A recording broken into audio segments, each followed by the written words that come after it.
Mari kita berdoa.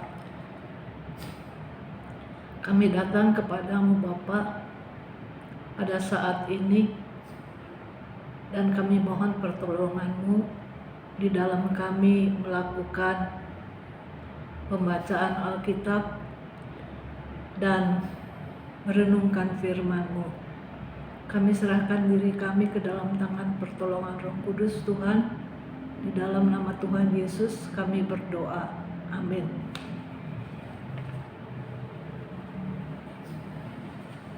Pembacaannya terambil dari 2 Raja-Raja 5 ayat 1 sampai 14. Naaman disembuhkan. Naaman, panglima Raja Arab, adalah seorang yang terpandang di hadapan tuannya dan sangat disayangi, sebab oleh dia Tuhan telah memberi kemenangan kepada orang Aram. Tetapi orang itu seorang pahlawan tentara sakit kusta. Orang Aram pernah keluar bergerombolan dan membawa tertawan seorang anak perempuan dari negeri Israel. Ia menjadi pelayan pada istri Naaman. Berkatalah gadis itu kepada nyonyanya, "Sekiranya tuanku menghadap nabi yang di Samaria itu, maka tentulah nabi itu akan menyembuhkan dia dari penyakitnya." Lalu pergilah Naaman memberitahukan kepada tuannya, katanya, "Begini-beginilah dikatakan oleh gadis yang dari negeri Israel itu." Maka jawab Raja Aram, "Baik, pergilah, dan aku akan mengirim surat kepada Raja Israel." Lalu pergilah Naaman dan membawa sebagai persembahan 10 talenta perak dan 6.000 sikal emas dan 10 potong pakaian. Ia menyampaikan surat itu kepada Raja Israel yang berbunyi, "Sesampainya surat ini kepadamu, maklumlah kiranya bahwa aku menyuruh kepadamu Naaman pegawaiku, supaya engkau menyembuhkan dia dari penyakit kusta." Segera sesudah Raja Israel membaca surat itu, dikoyakkannyalah pakaiannya serta berkata, "Allahkah aku ini yang dapat mematikan dan menghidupkan, sehingga orang ini mengirim pesan kepada aku supaya kusembuhkan seorang dari penyakit kustanya? Tetapi sesungguhnya perhatikanlah dan lihatlah, ia cari gara-gara terhadap aku." Segera sesudah didengar Elisa, abdi Allah itu, bahwa Raja Israel mengoyakkan pakaiannya, dikirimnyalah pesan kepada Raja, bunyinya, "Mengapa engkau mengoyakkan pakaianmu? Biarlah ia datang kepadaku, supaya ia tahu bahwa ada seorang nabi di Israel."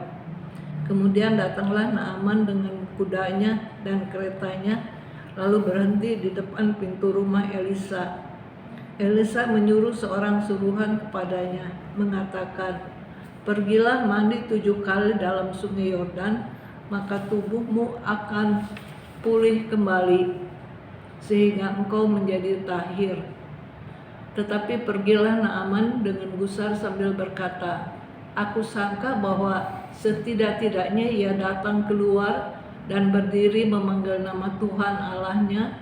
Ia lalu menggerak-gerakkan tangannya di atas tempat penyakit itu, dan dengan demikian menyembuhkan kustaku. Bukankah Abana dan Parpar, sungai-sungai Damsyik, lebih baik daripada sungai di Israel?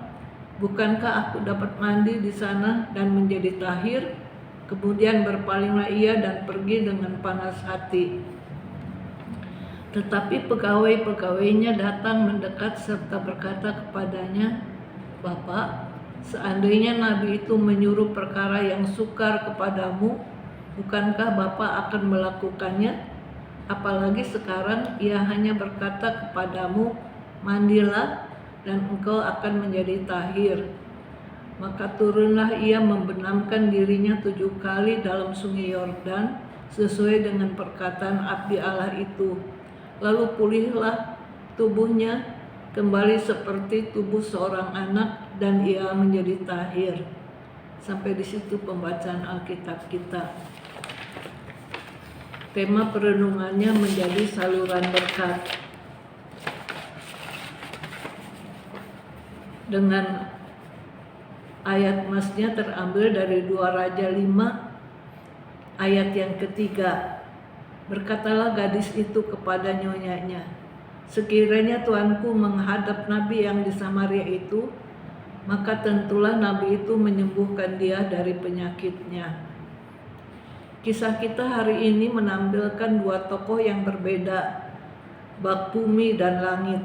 Di satu pihak ada Naaman, panglima Raja Aram. Ia seorang yang terpandang di hadapan tuannya dan sangat disayangi. Namanya ditulis dengan tinta emas agar orang-orang selalu mengingatnya. Di pihak lain ada seorang gadis kecil, seorang tawanan perang yang kemudian menjadi budak untuk melayani istri Naaman. Namanya tidak pernah ditulis dimanapun juga. Namun Allah memakai gadis kecil ini untuk menjadi saluran berkat buat Naaman. Bagaimana bisa demikian? Ada beberapa hal. Yang pertama, gadis kecil itu peduli pada Naaman, orang yang sebenarnya merupakan musuh yang telah melukainya.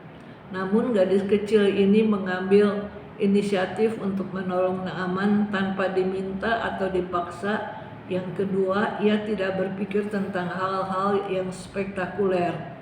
Gadis kecil ini hanya memberikan informasi kepada Naaman tentang Elisa, tindakannya yang bukan tindakan yang heroik. Namun toh tetap ia lakukan. Ia melakukan bukan dengan tujuan untuk mengambil hati Naaman, melainkan ia tulus ingin menolongnya. Faktor yang ketiga, gadis kecil ini berani mengambil resiko. Bukan saja sarannya bisa jadi tidak didengar oleh Naaman karena ia memang bukan siapa-siapa, tapi ia sendiri bisa dihukum karena dianggap kurang ajar.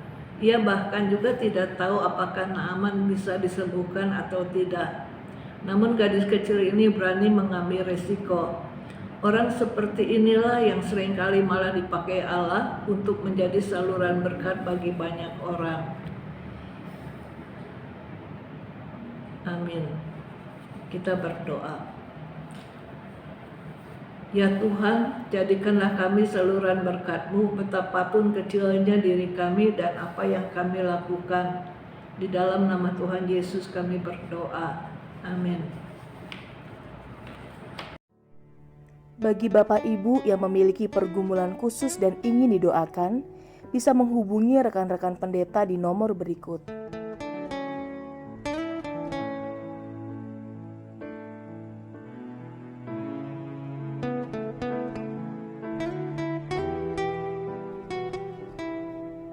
Tuhan Yesus memberkati.